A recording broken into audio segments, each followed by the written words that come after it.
क्या आपने कभी अचानक महसूस किया है कि दुनिया वही है, लोग वही हैं, आपका घर वही है, आपका काम वही है, लेकिन फिर भी आपके भीतर कुछ पूरी तरह बदल चुका है? क्या कभी ऐसा हुआ है कि जिन चीजों के पीछे आप वर्षों तक भागते रहे, अचानक वे आपको खाली और अर्थहीन लगने लगी? क्या कभी बिना किसी कारण आपकी आंखों से आंसू बह निकले और आपको लगा कि यह दुख नहीं, बल्कि किसी गहरे सत्य का स्पर्श है? यदि ऐसा आपके साथ हो रहा है, तो इस अनुभव को केवल भावुकता या संयोग समझकर अनदेखा मत कीजिए। हो सकता है कि आपकी आत्मा आपको भीतर से पुकार रही हो सकता है कि आपके जीवन में एक ऐसी यात्रा शुरू हो चुकी हो जो आपको उस सत्य तक ले जाएगी जिसे शब्दों में पूरी तरह व्यक्त नहीं किया जा सकता। परमहंस योगानंद ने कहा था कि मनुष्य केवल शरीर नहीं है, केवल मन नहीं है, बल्कि वह एक अमर आत्मा है जो कुछ समय के लिए इस संसार में अनुभव लेने आई है। लेकिन अधिकांश लोग पूरी जिंदगी अपने वास्तविक स्वरूप को जाने बिना ही जीते और चले जाते हैं। वे बाहरी दुनिया को जीतने में लगे रहते हैं, जबकि उनके भीतर एक अनंत संसार उनका इंतजार करता रहता है। जब आत्मा जागना शुरू करती है, तो सबसे पहले बदलाव बाहर नहीं, भीतर दिखाई देता है। धीरे धीरे आपकी सोच बदलती है, आपकी प्राथमिकताएं बदलती हैं, आपके संबंध बदलते हैं और अंततः आपका पूरा जीवन बदलने लगता है। शायद इस समय आपके साथ भी कुछ ऐसा ही हो रहा है। शायद आपको लग रहा है कि लोग आपको पहले जैसा नहीं समझ पा रहे। शायद आपको भीड़ में रहकर भी शांति नहीं मिलती, लेकिन अकेले बैठते ही भीतर एक अनोखा सुकून महसूस होता है। शायद आपको बार बार ऐसे संकेत मिल रहे हैं जिन्हें आप समझ नहीं पा रहे। यदि ऐसा है, तो आज की यह वीडियो आपके लिए है, क्योंकि आज हम जानेंगे आत्मा के जागरण के उन 15 गहरे संकेतों को जिनका उल्लेख परमहंस योगानंद की शिक्षाओं से प्रेरित होकर किया गया है। इन संकेतों में यदि आपको अपना जीवन दिखाई दे, तो समझ जाइए कि ईश्वर आपको अपने और निकट बुला रहे हैं। इसलिए इस वीडियो को अंत तक अवश्य देखिए, क्योंकि अंतिम संकेत वह है जिसे अनुभव करने के बाद मनुष्य पहले जैसा कभी नहीं रहता। बहुत से लोग सोचते हैं कि आत्मा का जागरण किसी चमत्कार की तरह अचानक होता है, लेकिन सच्चाई यह है कि यह एक धीमी प्रक्रिया है। जैसे रात के बाद सूर्योदय धीरे धीरे होता है, वैसे ही आत्मा भी धीरे धीरे अपने प्रकाश को प्रकट करती है। शुरुआत में यह परिवर्तन इतना सूक्ष्म होता है कि व्यक्ति स्वयं भी उसे समझ नहीं पाता, लेकिन समय के साथ उसके जीवन की दिशा बदलने लगती है। यदि आपके भीतर भी यह प्रक्रिया शुरू हो चुकी है, तो पहला संकेत निश्चित रूप से आपके जीवन में दिखाई देगा। पहला संकेत है कि आपके भीतर बिना किसी बाहरी कारण के शांति जन्म लेने लगती है। कल्पना कीजिए कि पहले छोटी सी बात पर आपका मन बेचैन हो जाता था। किसी की एक बात आपको कई दिनों तक परेशान रखती थी। भविष्य की चिंता और अतीत का पछतावा आपको चैन से जीने नहीं देता था। लेकिन अब कुछ बदल रहा है। परिस्थितियां पहले जैसी ही हैं, समस्याएं भी वैसी ही हैं, फिर भी आपके भीतर पहले जैसी उथल पुथल नहीं होती। ऐसा लगता है जैसे मन की सतह पर लहरें हैं, लेकिन बहुत गहराई में एक शांत सागर मौजूद है। परमहंस योगानंद कहा करते थे कि वास्तविक शांति बाहर की परिस्थितियों से नहीं आती। यदि आपकी शांति किसी वस्तु, व्यक्ति या परिस्थिति पर निर्भर है, तो वह कभी स्थायी नहीं हो सकती। सच्ची शांति तब जन्म लेती है जब आत्मा अपने स्रोत के निकट आने लगती है। आत्मा के जागरण का पहला संकेत यही है कि व्यक्ति धीरे धीरे बाहरी घटनाओं की पकड़ से मुक्त होने लगता है। पहले जो बातें आपको भीतर तक हिला देती थीं, अब वे केवल कुछ समय के लिए मन को छूती हैं और फिर शांत हो जाती हैं। इसका अर्थ यह नहीं कि आपको दुख नहीं होता, बल्कि इसका अर्थ यह है कि दुख अब आपके भीतर स्थायी घर नहीं बना पाता। ध्यान दीजिए, यह शांति आलस्य नहीं है, यह दुनिया से भागना भी नहीं है, बल्कि यह उस व्यक्ति की अवस्था है जिसने समझना शुरू कर दिया है कि हर परिस्थिति अस्थायी है। सुख आएगा और चला जाएगा, दुख आएगा और वह भी चला जाएगा, लेकिन जो इनके बीच सब कुछ देख रहा है, वह आत्मा कभी नहीं बदलती। जब आत्मा जागती है, तब व्यक्ति धीरे धीरे प्रतिक्रिया देने के बजाय समझने लगता है। कोई उसका अपमान करता है तो पहले जैसा विस्फोट नहीं होता, वह पहले अपने भीतर देखता है। कोई उसकी प्रशंसा करता है तो अहंकार पहले जितना नहीं बढ़ता, क्योंकि उसे महसूस होने लगता है कि उसकी पहचान लोगों की राय से कहीं बड़ी है। शुरुआत में यह परिवर्तन बहुत सूक्ष्म होता है। आपको लगेगा कि आप पहले की तुलना में कम बोलने लगे हैं, बहस करने की इच्छा कम हो गई है, हर बात पर अपनी बात साबित करने की जिद समाप्त होने लगी है। आपको महसूस होगा कि मौन कई बार शब्दों से अधिक शक्तिशाली होता है। यही वह क्षण है जब आत्मा धीरे धीरे मन पर अपना प्रभाव बढ़ाने लगती है। परमहंस योगानंद कहते थे कि जब भीतर ईश्वर का प्रकाश प्रवेश करता है तो मन का अंधकार अपने आप कम होने लगता है। इसके लिए किसी से लड़ने की आवश्यकता नहीं होती। जैसे सूरज निकलते ही अंधेरा स्वयं चला जाता है, वैसे ही आत्मा का प्रकाश मन की बेचैनी को धीरे धीरे समाप्त कर देता है।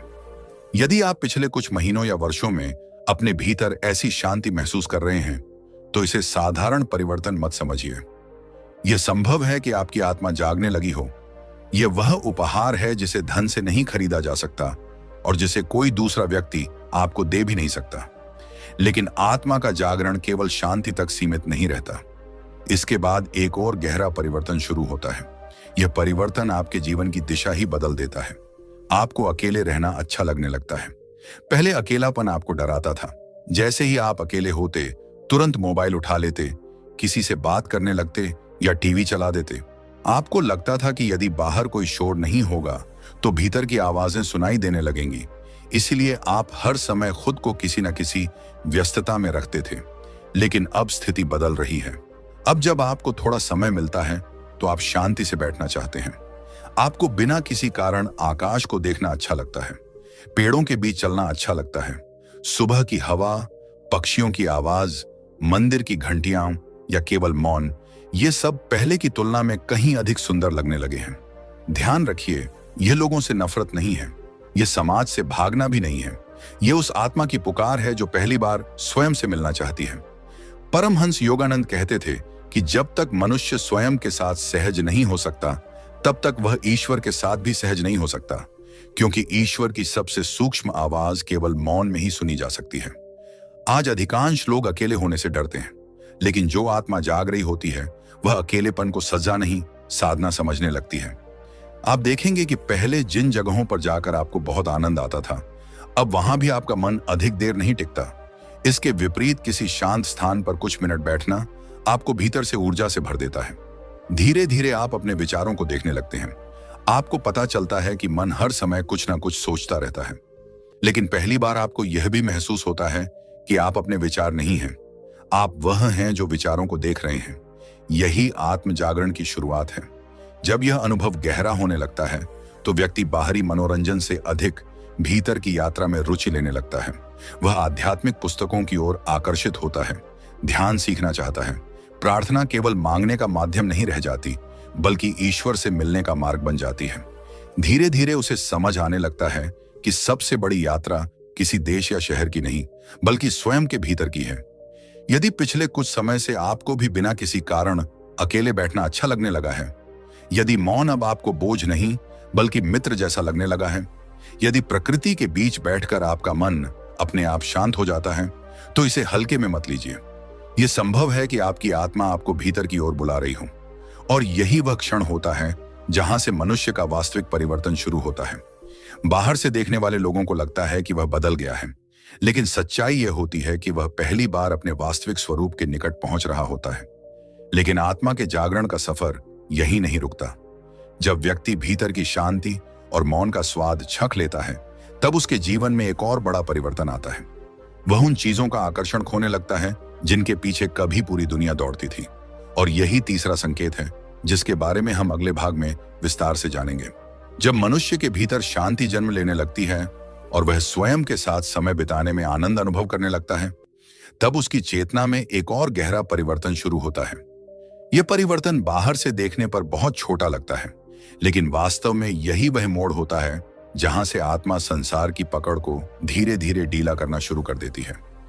यही आत्मा के जागरण का तीसरा संकेत है। आपको धीरे धीरे भौतिक चीजों का आकर्षण कम होने लगता है। ध्यान दीजिए, इसका अर्थ यह बिल्कुल नहीं है कि आप धन कमाना छोड़ देते हैं, अपना काम छोड़ देते हैं या संसार से भागने लगते हैं। परमहंस योगानंद ने कभी भी संसार छोड़ने की शिक्षा नहीं दी। उन्होंने हमेशा कहा कि संसार में रहो, अपने कर्तव्यों को पूरी निष्ठा से निभाओ, लेकिन अपने मन को उन वस्तुओं का दास मत बनने दो जो एक दिन नष्ट हो जाएंगी। जब आत्मा सोई हुई होती है, तब मनुष्य अपनी पहचान अपने कपड़ों, घर, गाड़ी, पद, प्रतिष्ठा और दूसरों की प्रशंसा में खोजता है। उसे लगता है कि यदि उसके पास अधिक धन होगा तो वह अधिक सुखी होगा। यदि लोग उसकी प्रशंसा करेंगे तो वह सफल कहलाएगा। यदि उसकी इच्छाएं पूरी हो जाएंगी तो उसका जीवन पूर्ण हो जाएगा। लेकिन जितना अधिक वह इन चीजों के पीछे भागता है, उतना ही भीतर का खालीपन बढ़ता जाता है। आत्मा का जागरण इसी भ्रम को धीरे धीरे तोड़ना शुरू करता है। एक दिन अचानक आपको महसूस होता है कि जिन वस्तुओं को पाने के लिए आपने वर्षों तक संघर्ष किया, उन्हें पाने के बाद भी वह स्थायी संतोष नहीं मिला जिसकी आपको तलाश थी।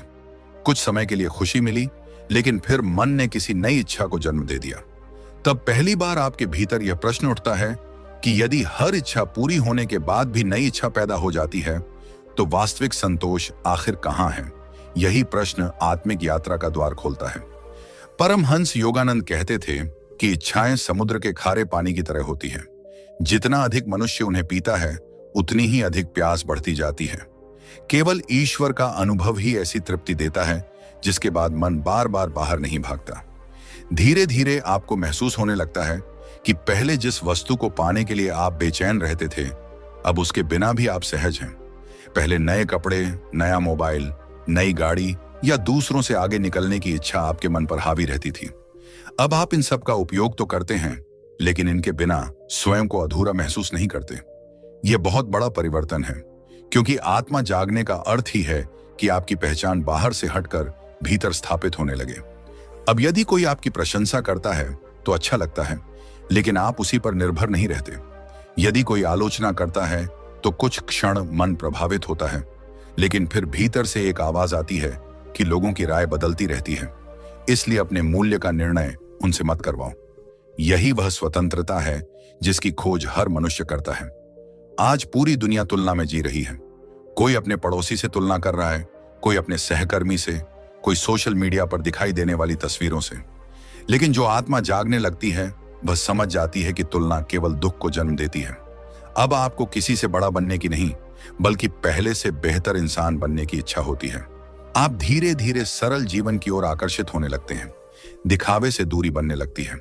पहले जो चीजें केवल दूसरों को प्रभावित करने के लिए खरीदी जाती थीं, अब उनकी आवश्यकता महसूस नहीं होती। इसका अर्थ गरीबी नहीं है, इसका अर्थ है कि धन आपका सेवक बन जाए, स्वामी नहीं। परमहंस योगानंद स्वयं कहते थे कि संसार की वस्तुओं का उपयोग करो, लेकिन अपना हृदय केवल ईश्वर को समर्पित करो, क्योंकि जिस चीज को समय नष्ट कर सकता है, उसमें अपना अंतिम सुख मत खोजो। जब यह समझ गहरी होती जाती है, तब व्यक्ति अपने जीवन की प्राथमिकताओं को बदलना शुरू कर देता है। अब वह केवल पैसा कमाने के लिए नहीं जीता, बल्कि अर्थपूर्ण जीवन जीने की कोशिश करता है। वह पूछने लगता है कि मैं इस संसार में केवल लेने के लिए आया हूं या कुछ देने के लिए भी। यही प्रश्न आत्मा की आवाज है। आप देखेंगे कि पहले सफलता का अर्थ केवल अधिक कमाना था, अब सफलता का अर्थ बदलने लगता है। अब सफलता यह है कि रात को सोते समय आपका मन शांत हो।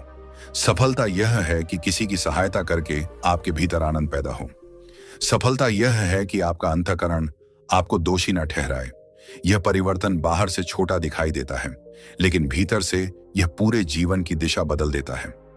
धीरे धीरे आप समझने लगते हैं कि हर वस्तु यहीं रह जाएगी, शरीर भी एक दिन यहीं रह जाएगा, केवल आत्मा ही अपनी यात्रा आगे जारी रखेगी। तब पहली बार आप अपने कर्मों, अपने विचारों और अपने चरित्र को बाहरी उपलब्धियों से अधिक महत्व देने लगते हैं। यही आत्मा के जागरण का तीसरा संकेत है। लेकिन जैसे जैसे आपका मोह कम होता है, वैसे वैसे आपके भीतर एक और अद्भुत गुण जन्म लेने लगता है। यह गुण आपको केवल अपने बारे में नहीं सोचने देता, अब आपका हृदय दूसरों के लिए भी धड़कने लगता है। यही आत्मा के जागरण का चौथा संकेत है। आपके भीतर करुणा का जन्म होने लगता है। करुणा केवल दया नहीं है। दया में ऊपर और नीचे का भाव होता है। करुणा में समानता होती है। करुणा का अर्थ है कि आप दूसरे के दुख को अपना समझने लगते हैं।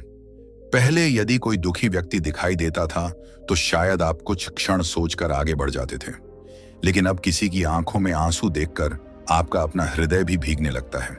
किसी भूखे को देखकर केवल अफसोस नहीं होता, बल्कि उसे भोजन कराने की इच्छा होती है। किसी अकेले व्यक्ति को देखकर मन उसके पास बैठने को कहता है। यह परिवर्तन अचानक नहीं आता। यह तब आता है जब आत्मा स्वयं अपने वास्तविक स्वरूप को पहचानना शुरू करती है। परमहंस योगानंद कहते थे कि हर जीव में वही एक परमात्मा विद्यमान है। जब तक हम केवल शरीर को देखते हैं, तब तक हमें लोग अलग अलग दिखाई देते हैं, लेकिन जब आत्मा जागती है, तब हमें हर व्यक्ति में उसी ईश्वर की झलक दिखाई देने लगती है। यही कारण है कि जागृत आत्मा किसी से घृणा करने में कठिनाई महसूस करती है। इसका अर्थ यह नहीं कि वह अन्याय को स्वीकार कर लेती है, बल्कि वह अन्याय का विरोध भी करती है, लेकिन उसके भीतर बदले की आग नहीं जलती। वह समझती है कि जो व्यक्ति दूसरों को दुख दे रहा है वह स्वयं भी अज्ञान का शिकार है। धीरे धीरे आपके भीतर क्षमा की क्षमता बढ़ने लगती है।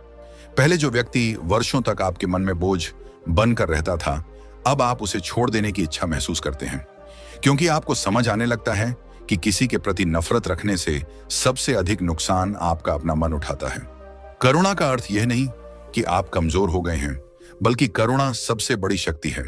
क्रोध करना आसान है, लेकिन प्रेम बनाए रखना कठिन है। बदला लेना आसान है, लेकिन क्षमा करना कठिन है। किसी को अपमानित करना आसान है, लेकिन उसके लिए शुभकामना करना अत्यंत कठिन है। और आत्मा का जागरण मनुष्य को इसी कठिन मार्ग पर चलने की प्रेरणा देता है। अब आप जानवरों के प्रति भी अधिक संवेदनशील हो जाते हैं। प्रकृति को नुकसान पहुंचाना अच्छा नहीं लगता। पेड़ काटते देखकर मन दुखी होता है। पक्षियों की आवाज सुनकर आनंद आता है। ऐसा लगता है जैसे पूरी सृष्टि आपके अपने परिवार का हिस्सा हो। परमहंस योगानंद कहते थे कि जब प्रेम केवल अपने परिवार तक सीमित रहता है तब वह अभी अधूरा है, लेकिन जब वही प्रेम धीरे धीरे सभी प्राणियों तक फैलने लगता है तब समझो आत्मा अपने वास्तविक स्वरूप को प्रकट कर रही है। यदि पिछले कुछ समय से आप बिना किसी कारण दूसरों के दुख को अधिक गहराई से महसूस करने लगे हैं, यदि आपकी कठोरता धीरे धीरे पिघल रही है, यदि अब आपको किसी की सहायता करके पहले से अधिक आनंद मिलता है, यदि आपका मन दूसरों के लिए प्रार्थना करने लगा है, तो यह साधारण परिवर्तन नहीं है। यह आपकी आत्मा के जागरण का संकेत हो सकता है। लेकिन आत्मा का परिवर्तन यहीं समाप्त नहीं होता। जब आपके भीतर करुणा जाग जाती है तब पूरा ब्रह्मांड भी जैसे आपको नए ढंग से उत्तर देने लगता है। आपके जीवन में ऐसी घटनाएं होने लगती हैं जिन्हें केवल संयोग कहकर टालना कठिन हो जाता है। आपको सही समय पर सही व्यक्ति मिलने लगता है। बार बार ऐसे संकेत दिखाई देने लगते हैं जो आपको सही दिशा में आगे बढ़ाते हैं, और साथ ही आपकी अंतरात्मा की आवाज पहले से कहीं अधिक स्पष्ट होने लगती है। यही आत्मा के जागरण का पांचवां और छठा संकेत है। जब मनुष्य के भीतर भौतिक वस्तुओं का मोह कम होने लगता है और उसका हृदय करुणा से भरने लगता है, तब उसकी चेतना एक और ऊंचे स्तर पर प्रवेश करती है। अब परिवर्तन केवल उसके विचारों में नहीं होता, बल्कि ऐसा महसूस होने लगता है कि स्वयं ब्रह्मांड उसके साथ संवाद करने लगा है। जो बातें पहले केवल संयोग लगती थीं, अब उनके पीछे कोई गहरा अर्थ दिखाई देने लगता है। परमहंस योगानंद कहा करते थे कि जब मनुष्य ईश्वर की ओर एक कदम बढ़ाता है, तब ईश्वर उसकी ओर 100 कदम बढ़ाते हैं। लेकिन अधिकांश लोग उन संकेतों को पहचान ही नहीं पाते, क्योंकि उनका मन बाहरी शोर में इतना उलझा रहता है कि भीतर की दिव्य पुकार सुनाई ही नहीं देती। यदि आपकी आत्मा वास्तव में जाग रही है, तो पांचवां संकेत आपके जीवन में अवश्य दिखाई देगा। आपके जीवन में दिव्य संयोग बढ़ने लगते हैं। शायद आपने कभी अनुभव किया होगा कि आप किसी प्रश्न का उत्तर खोज रहे थे और अचानक किसी पुस्तक का एक पन्ना उसी प्रश्न का उत्तर बनकर सामने आ गया। कभी किसी अजनबी व्यक्ति ने वही बात कह दी जिसकी आपको सबसे अधिक आवश्यकता थी। कभी किसी वीडियो, किसी प्रवचन, किसी श्लोक या किसी छोटे से वाक्य ने आपके भीतर ऐसा प्रकाश जगा दिया कि आपको लगा जैसे यह संदेश केवल आपके लिए ही भेजा गया था। साधारण दृष्टि से देखने वाला व्यक्ति इसे संयोग कहेगा, लेकिन जागती हुई आत्मा इन्हें केवल संयोग नहीं मानती। वह समझने लगती है कि जीवन में कुछ घटनाएं केवल दुर्घटना नहीं होती, उनके पीछे एक सूक्ष्म व्यवस्था काम कर रही होती है। परमहंस योगानंद कहते थे कि ईश्वर कभी भी अपने बच्चों को अकेला नहीं छोड़ते। वह हर क्षण उनका मार्गदर्शन करते हैं, लेकिन यह मार्गदर्शन हमेशा किसी आकाशवाणी के रूप में नहीं आता। कई बार यह संकेतों के रूप में आता है, परिस्थितियों के रूप में आता है, सही समय पर सही व्यक्ति के रूप में आता है। मान लीजिए कि आप लंबे समय से किसी निर्णय को लेकर उलझन में हैं। आपका मन असमंजस में है, आप समझ नहीं पा रहे कि कौन सा रास्ता चुने। तभी अचानक अलग अलग माध्यमों से एक ही प्रकार का संदेश बार बार आपके सामने आने लगता है। पहले आपको लगता है कि यह केवल संयोग है, लेकिन जब वही संकेत लगातार दोहराए जाते हैं, तब भीतर एक आवाज उठती है कि शायद यह केवल संयोग नहीं है। यही वह अवस्था है जहां आत्मा ब्रह्मांड की भाषा को समझना शुरू करती है। लेकिन यहां एक बात बहुत महत्वपूर्ण है। हर छोटी घटना को चमत्कार मान लेना भी उचित नहीं है। जागृत आत्मा अंधविश्वासी नहीं होती। वह विवेक के साथ चलती है। वह हर संकेत को शांत मन से देखती है, उस पर विचार करती है और फिर अपने अंतःकरण से निर्णय लेती है। दिव्य संकेतों की सबसे बड़ी विशेषता यह होती है कि वे आपके भीतर भय नहीं बल्कि शांति उत्पन्न करते हैं। वे आपको भ्रमित नहीं करते बल्कि स्पष्टता देते हैं। वे आपको दूसरों से श्रेष्ठ होने का अहंकार नहीं देते बल्कि ईश्वर के प्रति विनम्रता पैदा करते हैं। धीरे धीरे आपको महसूस होने लगता है कि जीवन में कुछ भी व्यर्थ नहीं हो रहा। जिन कठिनाइयों को आप पहले अभिशाप समझते थे, अब वही आपको किसी बड़े उद्देश्य की तैयारी जैसी लगने लगती है। कई बार ऐसा भी होता है कि कोई योजना अचानक विफल हो जाती है। उस समय आपको बहुत दुख होता है, लेकिन कुछ महीनों बाद आपको समझ आता है कि यदि वह योजना सफल हो जाती तो शायद आपका जीवन गलत दिशा में चला जाता। तब पहली बार आप ईश्वर की उस अदृश्य व्यवस्था को महसूस करते हैं जो आपकी सीमित बुद्धि से कहीं अधिक दूर तक देख सकती है। परमहंस योगानंद कहा करते थे कि मनुष्य केवल वर्तमान क्षण को देखता है, जबकि ईश्वर संपूर्ण यात्रा को देखते हैं। इसलिए कई बार जो घटना हमें हानि जैसी दिखाई देती है, वही भविष्य में सबसे बड़ा आशीर्वाद बन जाती है। जब आत्मा जागती है, तब शिकायतें धीरे धीरे विश्वास में बदलने लगती हैं। अब आप हर कठिनाई से पहले यह नहीं पूछते कि मेरे साथ ही ऐसा क्यों हुआ, बल्कि आप पूछने लगते हैं, हे प्रभु, आप मुझे इसके माध्यम से क्या सिखाना चाहते हैं? यही प्रश्न आपके जीवन की दिशा बदल देता है। अब आप घटनाओं से लड़ने के बजाय उनसे सीखने लगते हैं। धीरे धीरे आपको महसूस होता है कि ब्रह्मांड हर दिन आपको छोटे छोटे संकेत भेज रहा है। कभी किसी बच्चे की मुस्कान के माध्यम से, कभी किसी साधु के वचन के माध्यम से, कभी किसी अप्रत्याशित मुलाकात के माध्यम से, तो कभी किसी ऐसी घटना के माध्यम से जिसे आप पहले महत्व ही नहीं देते थे। जब यह अनुभव गहरा होने लगता है, तब आपका विश्वास केवल किताबों पर नहीं बल्कि अपने अनुभवों पर आधारित होने लगता है। यही आत्मा के जागरण का 5वां संकेत है। लेकिन दिव्य संकेतों को पहचानने की क्षमता तभी आती है जब भीतर की एक और शक्ति जागती है। यह शक्ति किसी विद्यालय में नहीं सिखाई जा सकती, इसे खरीदा नहीं जा सकता। यह केवल आत्मिक शुद्धता के साथ विकसित होती है। यही छठा संकेत है। आपका अंतर्ज्ञान पहले से कहीं अधिक स्पष्ट और सटीक होने लगता है। हम सभी के भीतर एक सूक्ष्म आवाज होती है। बचपन में वह बहुत स्पष्ट होती है, लेकिन जैसे जैसे हम बड़े होते जाते हैं, इच्छाएं, भय, लालच और समाज का शोर उस आवाज को दबा देता है। परमहंस योगानंद कहते थे कि अंतर्ज्ञान आत्मा की भाषा है। यह तर्क का विरोधी नहीं है, बल्कि उससे भी ऊंचा ज्ञान है। तर्क वहां तक पहुंचता है जहां तक जानकारी होती है, लेकिन अंतर्ज्ञान वहां भी प्रकाश देता है जहां जानकारी समाप्त हो जाती है। क्या आपके साथ कभी ऐसा हुआ है कि किसी व्यक्ति से पहली बार मिलने पर ही आपके भीतर एक सहज भावना आई हो कि इस व्यक्ति पर भरोसा किया जा सकता है या नहीं? बाद में समय ने उसी बात को सच साबित कर दिया। या कभी बिना किसी स्पष्ट कारण के आपने कोई निर्णय बदल दिया और बाद में पता चला कि वही निर्णय आपको बड़ी समस्या से बचा गया। ऐसे अनुभव केवल भाग्य नहीं होते, कई बार यह आपकी जागती हुई चेतना का संकेत होते हैं। जब आत्मा जागती है, तब मन धीरे धीरे शांत होने लगता है और शांत मन में अंतर्ज्ञान की आवाज साफ सुनाई देती है। समस्या यह है कि अधिकांश लोग उस आवाज को सुनने से पहले ही अपने भय की आवाज सुन लेते हैं। भय हमेशा जल्दी बोलता है, अंतर्ज्ञान हमेशा शांत रहता है। भय कहता है कि तुरंत निर्णय लो, अंतर्ज्ञान कहता है कि कुछ क्षण शांत रहो। भय आपको बेचैन करता है, अंतर्ज्ञान आपको भीतर से स्थिर करता है। यही दोनों के बीच सबसे बड़ा अंतर है। धीरे धीरे आप महसूस करेंगे कि यदि आप कुछ समय मौन में बैठते हैं, ध्यान करते हैं या ईश्वर का स्मरण करते हैं, तो कई जटिल प्रश्नों के उत्तर बिना अधिक सोच विचार के भीतर से आने लगते हैं। यह कोई जादू नहीं है, यह वही बुद्धि है जो हमेशा आपके भीतर थी, लेकिन मन के शोर के कारण दब गई थी। परमहंस योगानंद कहा करते थे कि जब मन शांत झील की तरह हो जाता है, तब उसमें ईश्वर का सत्य स्पष्ट दिखाई देता है। लेकिन यदि मन हर समय लहरों से भरा रहेगा, तो सत्य का प्रतिबिंब भी टूटता हुआ दिखाई देगा। यही कारण है कि जागृत आत्मा निर्णय लेने में जल्दबाजी नहीं करती। वह पहले अपने मन को शांत करती है, फिर अपने अंतःकरण की आवाज सुनती है। धीरे धीरे आप पाएंगे कि आपकी गलतियां कम होने लगी हैं। आप लोगों को पहले से बेहतर समझने लगे हैं। परिस्थितियों को केवल ऊपर ऊपर से नहीं, बल्कि गहराई से देखने लगे हैं। अब आप केवल शब्द नहीं सुनते, बल्कि उनके पीछे छिपी भावना भी महसूस करने लगते हैं। अब आप केवल चेहरे नहीं देखते, बल्कि उनकी थकान, उनका दर्द और उनकी सच्चाई भी अनुभव करने लगते हैं। यह संवेदनशीलता कमजोरी नहीं है, यही जागृत चेतना की पहचान है। लेकिन एक सावधानी भी आवश्यक है। हर भावना को अंतर्ज्ञान मत मानिए।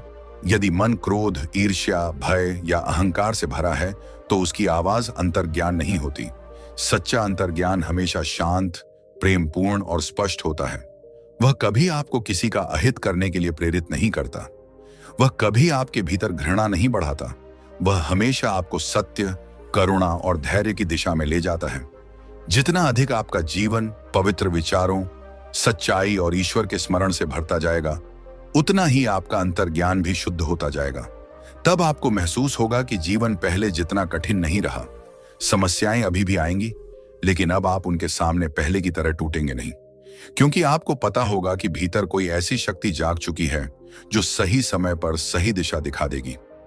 यदि पिछले कुछ समय से आपको बार बार ऐसे अनुभव हो रहे हैं जहां भीतर की आवाज आपको सही मार्ग दिखाती है, यदि आपके निर्णय पहले से अधिक स्पष्ट होने लगे हैं, यदि आपको लगता है कि ईश्वर किसी न किसी रूप में आपका मार्गदर्शन कर रहे हैं, तो संभव है कि आपकी आत्मा वास्तव में जाग रही हो। लेकिन आत्मा की यात्रा अभी और भी गहरी होने वाली है।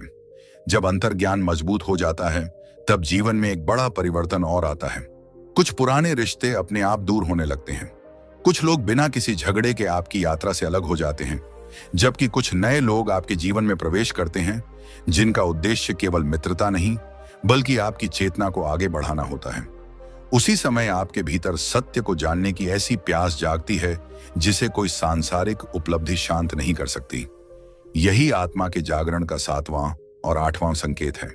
जब मनुष्य के भीतर दिव्य संकेतों को पहचानने की क्षमता विकसित होने लगती है और उसका अंतर्ज्ञान पहले से अधिक स्पष्ट होने लगता है, तब उसके जीवन में एक ऐसा परिवर्तन आता है जिसे अधिकांश लोग समझ नहीं पाते। बाहर से देखने वाले लोगों को लगता है कि वह बदल गया है, उसका स्वभाव पहले जैसा नहीं रहा, उसकी रुचियां बदल गई हैं। लेकिन वास्तविकता यह होती है कि उसकी चेतना एक नए स्तर पर पहुंच रही होती है। यही आत्मा के जागरण का 7वां संकेत है। आपके जीवन से कुछ लोग अपने आप दूर होने लगते हैं। यह सुनकर कई लोगों को डर लग सकता है, लेकिन यह आत्मिक यात्रा का एक स्वाभाविक चरण है। परमहंस योगानंद कहा करते थे कि जब चेतना बदलती है, तब संगति भी बदलती है, क्योंकि मनुष्य उसी प्रकार के लोगों की ओर आकर्षित होता है जिनकी तरंगें उसके भीतर की अवस्था से मेल खाती हैं। पहले जिन लोगों के साथ घंटों बैठकर आपको आनंद आता था, अब उन्हीं बातों में आपका मन नहीं लगता। पहले जहां केवल गपशप, शिकायत, आलोचना और दूसरों की बुराई में समय बीत जाता था, अब वहां बैठकर आपका मन थकने लगता है। आपको ऐसा लगता है जैसे आपकी ऊर्जा धीरे धीरे समाप्त हो रही हो। ध्यान दीजिए, इसका अर्थ यह नहीं कि आप लोगों से घृणा करने लगते हैं, बल्कि इसका अर्थ यह है कि अब आपका मन ऐसी संगति खोजने लगता है जहां सत्य की बात हो, जहां सकारात्मकता हो, जहां आत्मा को शांति मिले। धीरे धीरे कुछ मित्र आपसे दूर होने लगते हैं। कुछ रिश्तेदार आपको पहले जैसा नहीं समझ पाते। कुछ लोग कहते हैं कि तुम बहुत बदल गए हो। कुछ लोग यह भी सोच सकते हैं कि तुम्हें घमंड हो गया है, लेकिन वास्तव में घमंड नहीं आया होता, बल्कि पहली बार आपके भीतर मौन का मूल्य जागा होता है। अब आपको हर चर्चा में अपनी राय देना आवश्यक नहीं लगता, हर विवाद में जीतना आवश्यक नहीं लगता, हर व्यक्ति को बदलना भी आवश्यक नहीं लगता। यही आंतरिक परिपक्वता है। परमहंस योगानंद कहते थे कि यदि आपका मन हर समय दूसरों को बदलने में लगा रहेगा, तो आप स्वयं को कब जानेंगे? आत्मा का जागरण सबसे पहले मनुष्य को स्वयं की ओर मोड़ता है। यही कारण है कि अब आप अपनी ऊर्जा का उपयोग व्यर्थ की बहसों में नहीं करना चाहते। आप देखेंगे कि कुछ लोग बिना किसी बड़े कारण के आपकी जिंदगी से चले जाएंगे। पहले आपको यह बहुत दुख देगा, आपको लगेगा कि शायद आपने कुछ गलत किया है, लेकिन समय बीतने पर आपको समझ आएगा कि हर व्यक्ति का जीवन में एक निश्चित उद्देश्य होता है। कुछ लोग आपको सबक सिखाने आते हैं, कुछ लोग आपका साथ देने आते हैं, कुछ लोग केवल आपकी चेतना को अगले स्तर तक पहुंचाने के लिए आते हैं। जब उनका कार्य पूरा हो जाता है, तब जीवन उन्हें आगे बढ़ा देता है। यही प्रकृति का नियम है। यदि कोई व्यक्ति आपकी यात्रा का हिस्सा नहीं रह गया, तो इसका अर्थ यह नहीं कि वह बुरा था। इसका अर्थ केवल इतना है कि आपकी और उसकी यात्रा की दिशा अब अलग हो चुकी है। जागृत आत्मा इस परिवर्तन का विरोध नहीं करती। वह हर रिश्ते के लिए कृतज्ञ रहती है, लेकिन किसी को पकड़कर रखने की कोशिश नहीं करती। धीरे धीरे नए लोग भी आपके जीवन में आने लगते हैं, ऐसे लोग जो आपको ईश्वर की ओर प्रेरित करते हैं, ऐसे लोग जिनसे मिलकर आपका मन शांत होता है, ऐसे लोग जो आपकी सफलता से ईर्ष्या नहीं करते बल्कि आपकी आत्मिक प्रगति से प्रसन्न होते हैं। ऐसे लोगों की संख्या बहुत कम होती है, लेकिन उनकी उपस्थिति आपके पूरे जीवन को बदल देती है। परमहंस योगानंद कहा करते थे कि एक सच्चा आध्यात्मिक मित्र 1000 साधारण परिचितों से अधिक मूल्यवान होता है, क्योंकि वह आपको संसार की ओर नहीं बल्कि आत्मा की ओर ले जाता है। धीरे धीरे आपको भीड़ से अधिक कुछ सच्चे लोगों का साथ प्रिय लगने लगता है। अब आपकी बातचीत भी बदलने लगती है। पहले घंटों तक संसार की बातें होती थीं, अब कुछ मिनट ईश्वर, ध्यान, जीवन के उद्देश्य और आत्मा पर बात करना अधिक आनंद देता है। यदि पिछले कुछ समय से आपके जीवन में रिश्तों का यह परिवर्तन हो रहा है, यदि कुछ लोग बिना किसी बड़े कारण के दूर हो गए हैं और कुछ नए लोग आपको भीतर से बदल रहे हैं, तो इसे केवल दुर्भाग्य मत समझिए। संभव है कि यह आपकी आत्मा के जागरण का संकेत हो, लेकिन यह परिवर्तन यहीं समाप्त नहीं होता। जब संगति बदलती है, तब मनुष्य के भीतर एक ऐसी आग जलती है जिसे संसार की कोई वस्तु शांत नहीं कर सकती। यही 8वां संकेत है। आपके भीतर सत्य को जानने की तीव्र प्यास जाग उठती है। पहले आपका अधिकांश समय केवल रोजमर्रा की चिंताओं में बीत जाता था, लेकिन अब अचानक आपके भीतर प्रश्न उठने लगते हैं। मैं वास्तव में कौन हूं? क्या केवल जन्म लेना, पढ़ना, कमाना, परिवार बनाना और एक दिन इस संसार से चले जाना ही जीवन का उद्देश्य है? यदि शरीर नश्वर है, तो वह कौन है जो शरीर के बदलने पर भी स्वयं को मैं कहता है? मृत्यु के बाद क्या होता है? क्या ईश्वर केवल मंदिरों में है या मेरे भीतर भी है? इन प्रश्नों का उत्तर अब आपको केवल पुस्तकों से नहीं चाहिए, अब आपका मन अनुभव चाहता है। यही आत्मा की प्यास है। परमहंस योगानंद कहते थे कि जब तक मनुष्य स्वयं सत्य का अनुभव नहीं करता, तब तक उसका ज्ञान अधूरा रहता है। दूसरों के अनुभव प्रेरणा दे सकते हैं, लेकिन आत्मिक संतोष केवल अपने अनुभव से मिलता है। धीरे धीरे आपको आध्यात्मिक पुस्तकों की ओर आकर्षण होने लगता है। आप संतों के वचन सुनना चाहते हैं, ध्यान सीखना चाहते हैं। प्रार्थना अब केवल इच्छाएं पूरी कराने का माध्यम नहीं रहती, वह ईश्वर से मिलने का माध्यम बन जाती है। पहले आप भगवान से कहते थे, मुझे यह दे दीजिए। अब आप कहते हैं, हे प्रभु, मुझे सही मार्ग दिखाइए। यही सबसे बड़ा परिवर्तन है। अब आपका मन बाहरी उपलब्धियों से अधिक आंतरिक विकास में रुचि लेने लगता है। आप महसूस करते हैं कि यदि भीतर शांति नहीं है, तो बाहर की सारी उपलब्धियां भी अधूरी हैं। परमहंस योगानंद कहा करते थे कि मनुष्य जितना बाहर दौड़ता है, उतना ही स्वयं से दूर चला जाता है।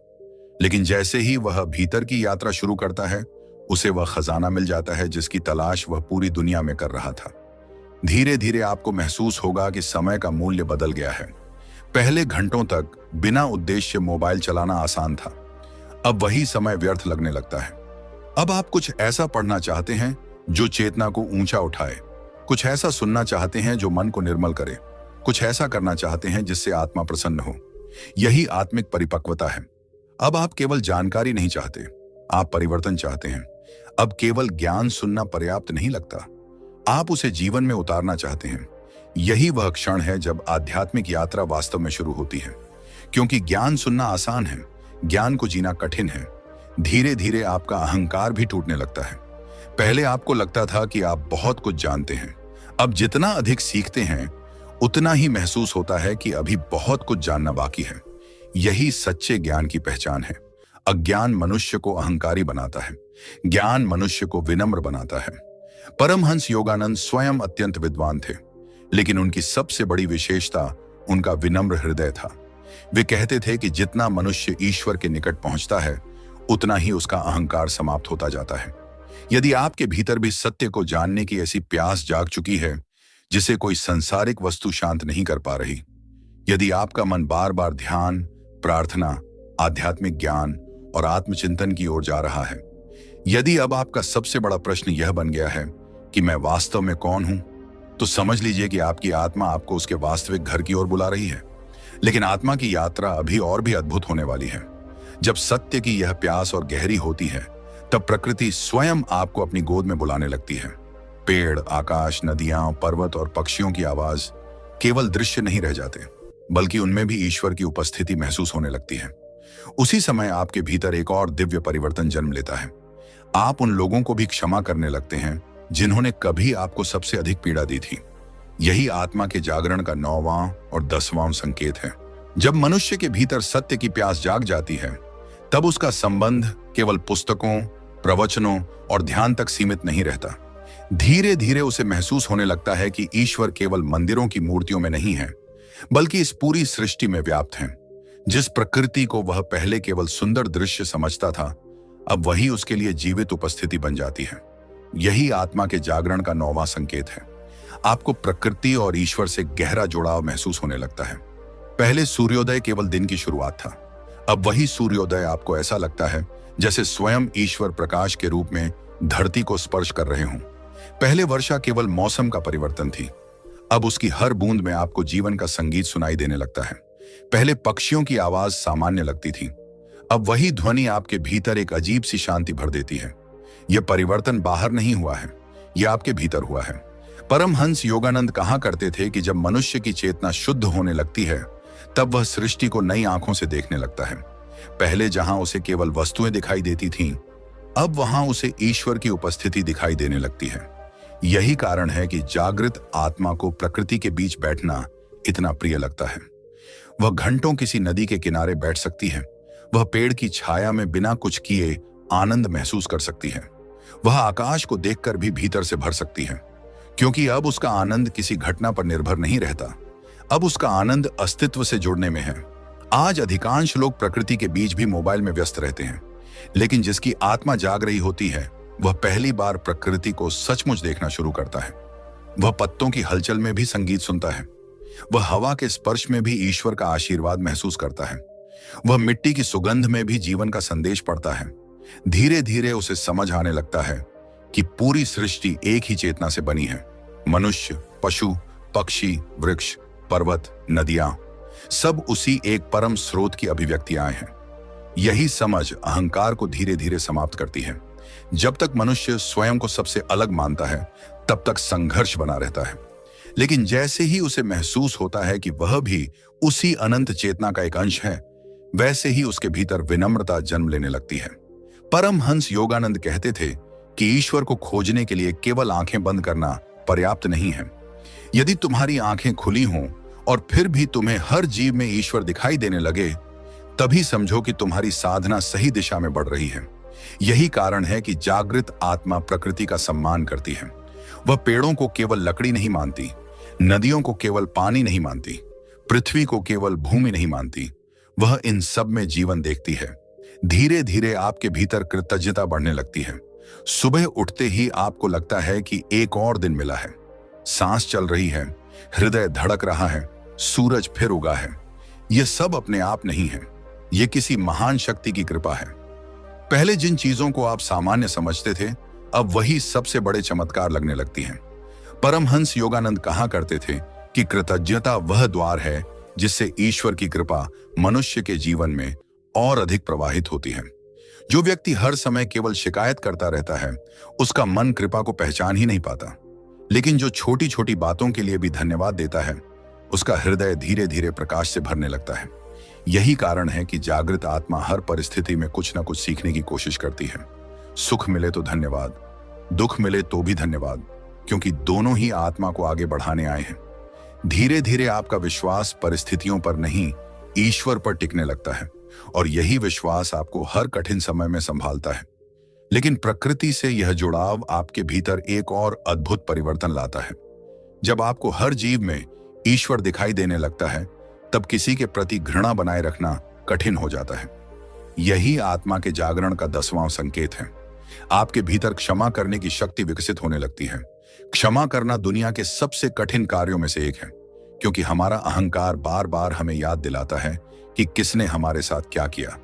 वह कहता है कि जिसने तुम्हें चोट पहुंचाई उसे कभी मत भूलो, लेकिन आत्मा कुछ और कहती है। वह कहती है कि यदि तुम उस दर्द को पकड़ कर रखोगे तो सबसे अधिक पीड़ा तुम्हें ही होगी। परमहंस योगानंद कहा करते थे कि क्रोध सबसे पहले उसी व्यक्ति को जलाता है जिसके भीतर वह रहता है। जिस व्यक्ति पर हम क्रोधित होते हैं, वह कई बार अपनी जिंदगी में आगे बढ़ चुका होता है, लेकिन हम अपने ही मन में उस घटना को बार बार दोहराकर स्वयं को कष्ट देते रहते हैं। आत्मा का जागरण इस बंधन को तोड़ना शुरू करता है। धीरे धीरे आप महसूस करते हैं कि वर्षों पुरानी घटनाओं का बोझ उठाकर चलना अब संभव नहीं है। आप उन्हें छोड़ना चाहते हैं। इसका अर्थ यह नहीं कि जो हुआ उसे सही मान लिया जाए। क्षमा का अर्थ अन्याय को स्वीकार करना नहीं है। क्षमा का अर्थ है अपने हृदय को उस विष से मुक्त कर देना जिसे आप इतने वर्षों से अपने भीतर लेकर चल रहे थे। परमहंस योगानंद कहते थे कि यदि तुम ईश्वर के प्रेम का अनुभव करना चाहते हो तो अपने हृदय को नफरत से खाली करना होगा, क्योंकि प्रेम और घृणा एक साथ नहीं रह सकते। शुरुआत में यह आसान नहीं लगता। जब आप किसी ऐसे व्यक्ति को याद करते हैं जिसने आपको गहरा दुख दिया था, तो मन फिर से वही पीड़ा महसूस करता है। लेकिन धीरे धीरे आप समझने लगते हैं कि हर व्यक्ति अपनी चेतना के स्तर से ही व्यवहार करता है। जो स्वयं भीतर से अंधकार में होता है वही दूसरों को भी अंधकार देता है।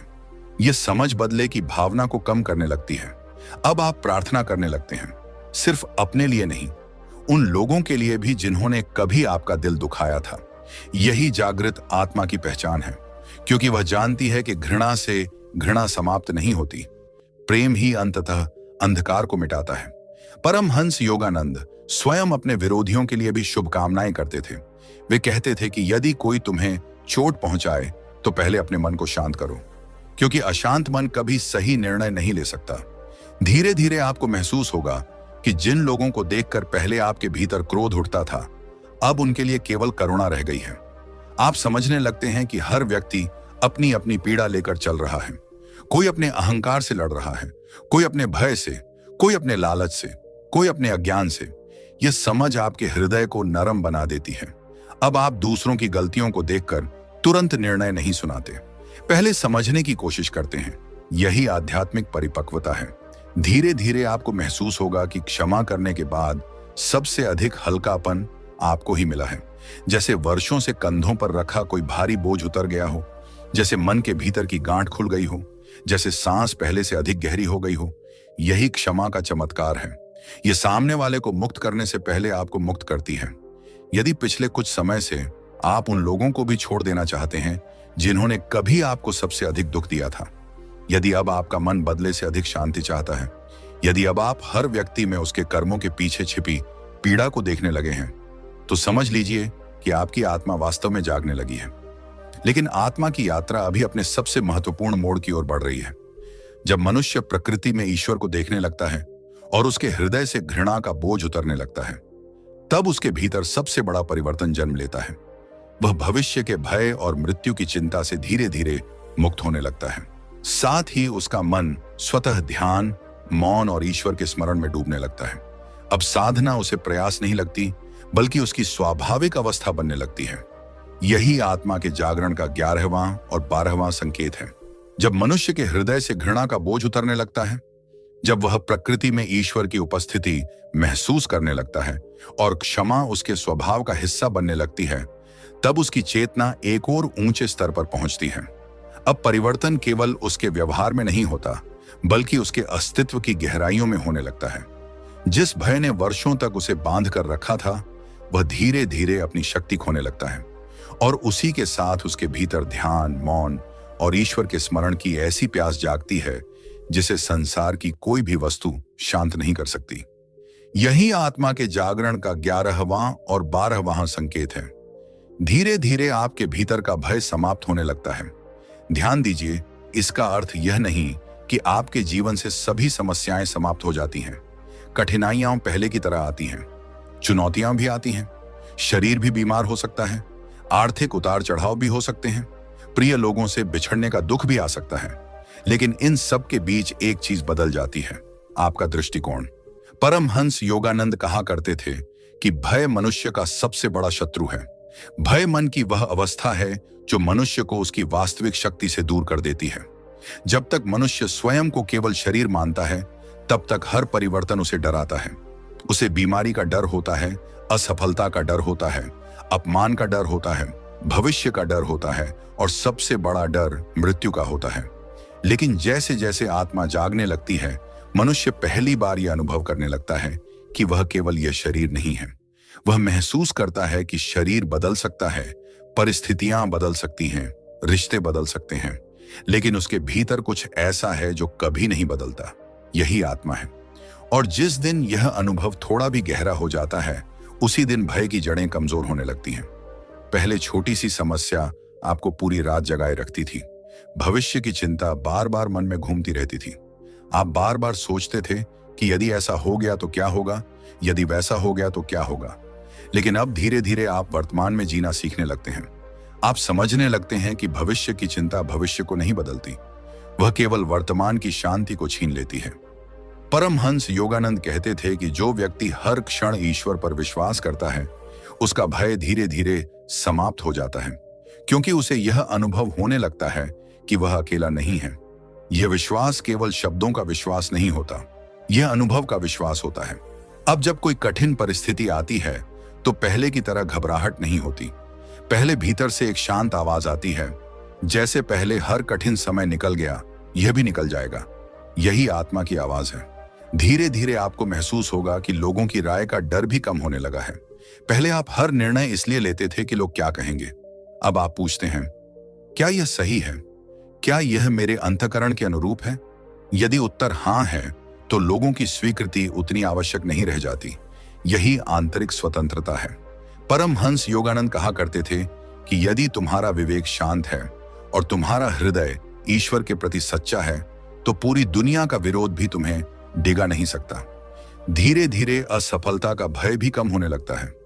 पहले यदि कोई काम सफल नहीं होता था तो आप स्वयं को असफल मान लेते थे। अब आप समझते हैं कि असफलता केवल एक घटना है, आपकी पहचान नहीं। अब हर अनुभव आपको कुछ सिखाने लगता है। हर गिरना आपको और मजबूत बनाता है। हर चुनौती आपको भीतर से परिपक्व करती है। यही कारण है कि जागृत आत्मा परिस्थितियों से टूटती नहीं, बल्कि उनसे सीखती है। लेकिन सबसे बड़ा परिवर्तन मृत्यु को लेकर आता है। पहले मृत्यु का नाम सुनकर मन सिहर उठता था। अब धीरे धीरे आप समझने लगते हैं कि मृत्यु अंत नहीं है, वह केवल एक परिवर्तन है। जैसे पुराना वस्त्र बदलकर नया वस्त्र पहन लिया जाता है, वैसे ही आत्मा भी शरीर बदलती है। परमहंस योगानंद बार बार कहते थे कि आत्मा कभी मरती नहीं। जो जन्मा है वह शरीर है, जो शाश्वत है वह आत्मा है। जब यह सत्य केवल पढ़ा हुआ ज्ञान नहीं, बल्कि अनुभव बनना शुरू होता है, तब मृत्यु का भय अपनी पकड़ खो देता है। अब जीवन अधिक मूल्यवान लगने लगता है, क्योंकि अब आप हर दिन को ईश्वर का उपहार मानते हैं। आप व्यर्थ के झगड़ों में समय नहीं गंवाना चाहते। आप नफरत में ऊर्जा नहीं खोना चाहते। आप हर दिन कुछ ऐसा करना चाहते हैं जिससे आपकी आत्मा प्रसन्न हो। यही जागृत जीवन है। लेकिन भय का समाप्त होना केवल शुरुआत है। जैसे जैसे भय कम होता है, वैसे वैसे मन अपने आप ईश्वर की ओर आकर्षित होने लगता है। यही आत्मा के जागरण का 12वां संकेत है। ध्यान, मौन और प्रार्थना अब आपके लिए बोझ नहीं रहते, वे आपकी आवश्यकता बन जाते हैं।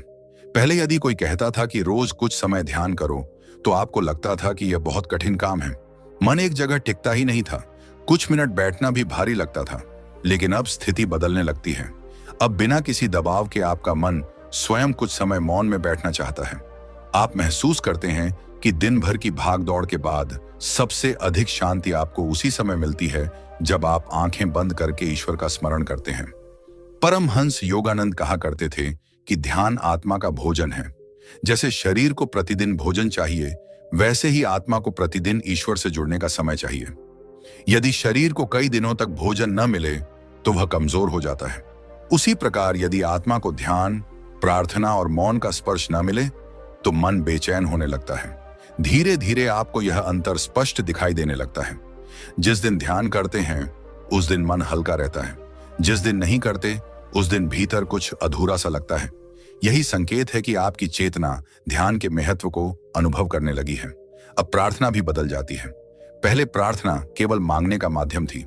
हे भगवान, मुझे यह दे दीजिए, मेरी यह इच्छा पूरी कर दीजिए, मेरी यह समस्या दूर कर दीजिए। लेकिन अब प्रार्थना का स्वरूप बदल जाता है।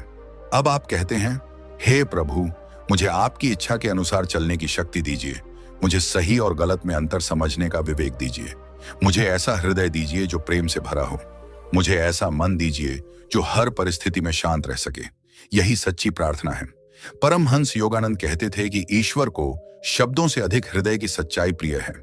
यदि आपका हृदय प्रेम से भरा है तो मौन भी प्रार्थना बन जाता है। धीरे धीरे आपको मौन से प्रेम होने लगता है। पहले हर समय कुछ न कुछ सुनना आवश्यक लगता था। अब कई बार केवल शांति में बैठना ही सबसे बड़ा आनंद बन जाता है, क्योंकि उसी मौन में आपको अपने भीतर की आवाज सुनाई देती है। उसी मौन में आपको ईश्वर की निकटता महसूस होती है। धीरे धीरे आप पाएंगे कि आपकी प्रतिक्रियाएं कम हो गई हैं। अब हर बात का उत्तर तुरंत देना आवश्यक नहीं लगता। अब पहले सुनते हैं, फिर समझते हैं, फिर बोलते हैं। यही ध्यान का प्रभाव है। ध्यान केवल आंखें बंद करके बैठना नहीं है। ध्यान जीवन जीने का तरीका है। जब आपका हर कार्य सजगता से होने लगे, जब हर शब्द सोच समझ कर निकले, जब हर निर्णय अंतःकरण की शांति से लिया जाए, तब पूरा जीवन ध्यान बन जाता है। परमहंस योगानंद कहा करते थे कि सच्चा ध्यान केवल मंदिर या आश्रम में नहीं होता। यदि तुम्हारा मन हर परिस्थिति में ईश्वर को याद रखता है, तो तुम्हारा पूरा जीवन ही ध्यान है। धीरे धीरे आपको महसूस होगा कि अकेले बैठना अब अकेलापन नहीं रहा, वह ईश्वर के साथ बिताया हुआ समय बन गया है। अब आपको बाहरी मनोरंजन की उतनी आवश्यकता नहीं रहती, क्योंकि भीतर का आनंद धीरे धीरे जागने लगता है। यही वह आनंद है जिसे परमहंस योगानंद आत्मिक आनंद कहते थे। यह किसी वस्तु से नहीं मिलता, यह किसी व्यक्ति से नहीं मिलता, यह केवल आत्मा और परमात्मा के मिलन से जन्म लेता है। यदि पिछले कुछ समय से आपका मन स्वतः ध्यान, जप, प्रार्थना, मौन और ईश्वर के स्मरण की ओर आकर्षित हो रहा है, यदि अब संसार का शोर पहले जितना आकर्षक नहीं लगता और कुछ क्षण का मौन आपको घंटों के मनोरंजन से अधिक शांति देता है, तो समझ लीजिए कि आपकी आत्मा अपने वास्तविक घर की ओर लौटने लगी है। लेकिन आत्मा की यात्रा का सबसे गहरा चरण अभी शेष है। जब भय समाप्त हो जाता है और ध्यान जीवन का स्वभाव बन जाता है, तब मनुष्य वर्तमान क्षण में जीना सीख जाता है। उसे हर घटना के पीछे ईश्वर की योजना दिखाई देने लगती है और अंततः एक दिन ऐसा आता है जब वह स्वयं को केवल शरीर या मन नहीं, बल्कि शुद्ध, अमर और दिव्य आत्मा के रूप में अनुभव करने लगता है। यही आत्मा के जागरण का 13वां, 14वां और सबसे अंतिम संकेत है, जिनके साथ यह पूरी आध्यात्मिक यात्रा अपने दिव्य शिखर पर पहुंचती है। जब मनुष्य के भीतर भय समाप्त होने लगता है, जब ध्यान और प्रार्थना उसके जीवन का स्वाभाविक हिस्सा बन जाते हैं, तब उसकी चेतना उस अवस्था की ओर बढ़ने लगती है जहां जीवन को देखने का उसका पूरा दृष्टिकोण बदल जाता है। अब वह समय के पीछे भागना छोड़ देता है। अब वह अतीत के बोझ और भविष्य की चिंताओं में उलझकर नहीं जीता। पहली बार उसे वर्तमान क्षण का वास्तविक मूल्य समझ आने लगता है। यही आत्मा के जागरण का 13वां संकेत है। आप वर्तमान क्षण में जीना सीखने लगते हैं। परमहंस योगानंद कहा करते थे कि मनुष्य का अधिकांश दुख इसलिए है क्योंकि उसका मन या तो बीते हुए कल में रहता है या आने वाले कल में। वह उस वर्तमान को खो देता है जहां वास्तव में जीवन घटित हो रहा है। सोचिए, कितनी बार ऐसा हुआ है कि आप किसी सुंदर स्थान पर थे, लेकिन आपका मन किसी पुरानी घटना में उलझा हुआ था। कितनी बार ऐसा हुआ कि परिवार आपके साथ बैठा था, लेकिन आप भविष्य की चिंता में इतने डूबे थे कि उस पल का आनंद ही नहीं ले पाए। यही मन की आदत है, वह हमेशा कहीं और रहना चाहता है। लेकिन जब आत्मा जागती है, तब मन धीरे धीरे वर्तमान में लौटने लगता है। अब सुबह की पहली किरण केवल एक सामान्य घटना नहीं लगती। अब चाय का एक साधारण कप भी आनंद दे सकता है। अब किसी बच्चे की मुस्कान, किसी वृद्ध का आशीर्वाद, किसी मंदिर की घंटी, किसी पक्षी का मधुर स्वर, ये सब जीवन के छोटे छोटे चमत्कार बन जाते हैं। पहले आप हर समय जल्दी में रहते थे। एक काम खत्म नहीं होता था कि दूसरा शुरू हो जाता था। मन कभी संतुष्ट नहीं होता था। लेकिन अब आपको समझ आने लगता है कि जीवन कोई दौड़ नहीं है, जीवन एक अनुभव है, और जो वर्तमान क्षण को खो देता है, वह पूरे जीवन को खो देता है। परमहंस योगानंद कहते थे कि ईश्वर वर्तमान क्षण में मिलते हैं, न अतीत में, न भविष्य में। यदि मन वर्तमान में स्थिर हो जाए, तो ईश्वर का अनुभव उसी क्षण संभव है। धीरे धीरे आप महसूस करेंगे कि आपका मन पहले जितना भटकता नहीं, यदि भटकता भी है तो आप उसे प्रेम से वापस वर्तमान में ले आते हैं। अब आप भोजन करते समय केवल भोजन करते हैं, चलते समय केवल चलते हैं, प्रार्थना करते समय केवल प्रार्थना करते हैं। यही सजगता है, यही ध्यान का विस्तार है। अब आपको प्रतीक्षा करना भी कठिन नहीं लगता। पहले यदि कोई काम देर से होता था तो आप बेचैन हो जाते थे। अब आप समझते हैं कि हर चीज का अपना समय होता है। बीज बोने के तुरंत बाद फल नहीं मिलते। सूरज भी अपने समय पर उगता है, अर्थुएं भी अपने समय पर बदलती हैं। प्रकृति कभी जल्दबाजी नहीं करती, फिर भी सब कुछ समय पर हो जाता है। यही बात जागृत आत्मा भी समझने लगती है। वह जानती है कि ईश्वर की घड़ी मनुष्य की घड़ी से अलग होती है। कई बार जो चीज हमें देर लगती है वही हमारे लिए सही समय होती है। धीरे धीरे धैर्य आपके स्वभाव का हिस्सा बनने लगता है। अब आपको हर उत्तर तुरंत नहीं चाहिए, हर इच्छा तुरंत पूरी नहीं चाहिए। आप प्रतीक्षा करना सीख जाते हैं और यही प्रतीक्षा विश्वास में बदल जाती है। परमहंस योगानंद कहा करते थे कि अधीर मन कभी ईश्वर की योजना को समझ नहीं सकता, क्योंकि ईश्वर जल्दबाजी में नहीं, पूर्णता में कार्य करते हैं। यही कारण है कि अब आपका जीवन पहले से अधिक शांत दिखाई देने लगता है। लोग पूछते हैं कि तुम्हारे भीतर यह स्थिरता कहां से आ गई, लेकिन आप जानते हैं कि यह आपकी नहीं, ईश्वर की कृपा है। यही आत्मा के जागरण का 13वां संकेत है। लेकिन जब वर्तमान में जीने की यह कला विकसित हो जाती है, तब मनुष्य एक और गहरा सत्य देखना शुरू करता है। वह समझने लगता है कि जीवन में कुछ भी बिना कारण नहीं होता। यही 14वां संकेत है। आपको हर घटना के पीछे ईश्वर की योजना दिखाई देने लगती है। पहले जब कोई कठिनाई आती थी तो आप शिकायत करते थे, आप पूछते थे, हे भगवान मेरे साथ ही ऐसा क्यों हुआ। लेकिन अब आपका प्रश्न बदल जाता है। अब आप पूछते हैं, हे प्रभु आप मुझे इसके माध्यम से क्या सिखाना चाहते हैं। यही प्रश्न पूरी चेतना बदल देता है। अब असफलता भी शिक्षक बन जाती है, दुख भी मार्गदर्शक बन जाता है, वियोग भी आत्मा को मजबूत करने का साधन बन जाता है। परमहंस योगानंद कहते थे कि ईश्वर कभी भी बिना उद्देश्य के किसी घटना को होने नहीं देते। यदि हम उसे समझ नहीं पा रहे तो इसका अर्थ यह नहीं कि उसके पीछे कोई उद्देश्य नहीं है। इसका अर्थ केवल इतना है कि हमारी दृष्टि अभी सीमित है। धीरे धीरे आप अपने अतीत को नए दृष्टिकोण से देखने लगते हैं। जिस व्यक्ति ने कभी आपको सबसे अधिक दुख दिया था, अब आप समझते हैं कि उसी ने आपको मजबूत बनाया। जिस असफलता ने आपको रुलाया था, उसी ने आपको सही दिशा दिखाई। जिस अवसर के छूट जाने पर आपने बहुत दुख मनाया था, बाद में वही आपके लिए सबसे बड़ा आशीर्वाद साबित हुआ। तब आपको महसूस होता है कि ईश्वर हर समय आपके साथ थे, भले ही उस समय आपको उनका हाथ दिखाई नहीं दे रहा था। यही विश्वास आत्मा को अडिग बना देता है। अब आप परिस्थितियों के आधार पर ईश्वर पर विश्वास नहीं करते, अब आप ईश्वर के आधार पर परिस्थितियों का सामना करते हैं। यही सबसे बड़ा अंतर है। धीरे धीरे आपको हर व्यक्ति अपने जीवन में एक शिक्षक जैसा दिखाई देने लगता है। कोई धैर्य सिखाने आया, कोई क्षमा सिखाने आया, कोई विनम्रता सिखाने आया, कोई आत्मविश्वास सिखाने आया, कोई यह सिखाने आया कि अपना मूल्य दूसरों की स्वीकृति से मत मापो। अब आप किसी से घृणा नहीं करते, क्योंकि आप समझ जाते हैं कि हर आत्मा अपनी यात्रा पर है। कोई आगे है, कोई पीछे है, लेकिन अंततः सब उसी परम सत्य की ओर बढ़ रहे हैं। परमहंस योगानंद कहा करते थे कि जब मनुष्य हर घटना में ईश्वर का हाथ देखने लगता है, तब उसका भय समाप्त हो जाता है, क्योंकि उसे पता होता है कि कुछ भी नियंत्रण से बाहर नहीं है। धीरे धीरे आपका विश्वास इतना गहरा हो जाता है कि यदि जीवन आपकी योजना के अनुसार नहीं चलता, तब भी आपका विश्वास नहीं टूटता, क्योंकि अब आपको अपनी योजना से अधिक ईश्वर की योजना पर भरोसा होता है। यही आत्मिक परिपक्वता है। और फिर एक दिन बहुत शांत, बहुत साधारण, लेकिन अत्यंत दिव्य क्षण आता है। कोई प्रकाश आकाश से नहीं उतरता, कोई चमत्कार नहीं होता, लेकिन आपके भीतर कुछ बदल जाता है। पहली बार आपको गहराई से अनुभव होने लगता है कि आप केवल यह शरीर नहीं हैं, आप केवल यह मन नहीं हैं, आप केवल यह नाम नहीं हैं, आप केवल यह पहचान नहीं हैं, आप एक शुद्ध, शांत, अमर चेतना हैं। यही वह अंतिम अनुभव है जिसकी ओर पूरी आध्यात्मिक यात्रा ले जाती है। परमहंस योगानंद इसे आत्म साक्षात्कार की दिशा में पहला वास्तविक कदम कहते थे। इस अवस्था में मनुष्य संसार से भागता नहीं, वह संसार में रहकर भी भीतर से स्वतंत्र रहता है। वह प्रेम करता है लेकिन आसक्ति में नहीं डूबता। वह कर्म करता है लेकिन फल का दास नहीं बनता। वह सफलता का आनंद लेता है लेकिन अहंकार में नहीं खोता। वह कठिनाइयों का सामना करता है लेकिन टूटता नहीं, क्योंकि अब उसकी जड़ें संसार में नहीं, ईश्वर में होती हैं।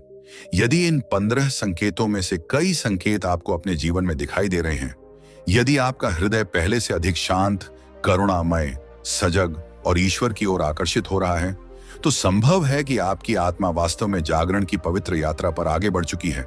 और याद रखिए, आत्मा का जागरण कोई अंतिम मंजिल नहीं है। यह उस अनंत यात्रा की शुरुआत है जहां हर दिन मनुष्य स्वयं को थोड़ा और पहचानता है, थोड़ा और शुद्ध होता है और थोड़ा थोड़ा करके उस परम प्रकाश में विलीन होने लगता है, जहां केवल प्रेम है, केवल शांति है और केवल ईश्वर है। यदि इस वीडियो में बताए गए इन 15 संकेतों में से कुछ भी आपके जीवन से मेल खाते हैं तो उन्हें केवल संयोग समझकर अनदेखा मत कीजिए। हो सकता है कि ईश्वर आपको धीरे धीरे उस मार्ग पर ले जा रहे हों जहां आपका वास्तविक परिचय स्वयं आपसे होने वाला है।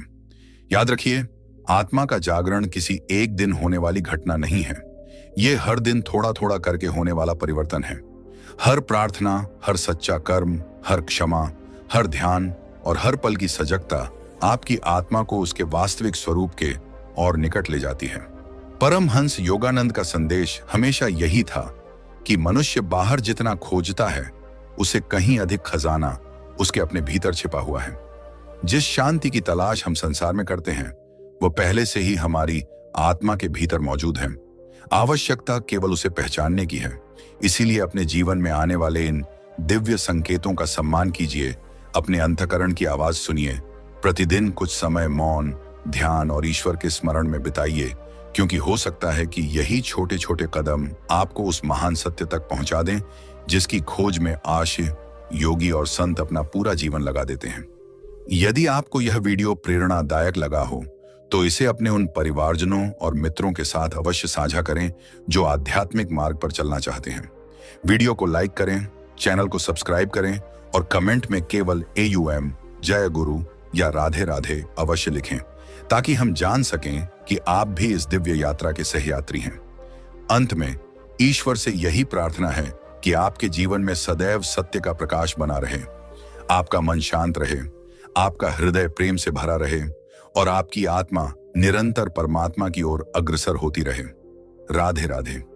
मिलते हैं अगली आध्यात्मिक यात्रा में।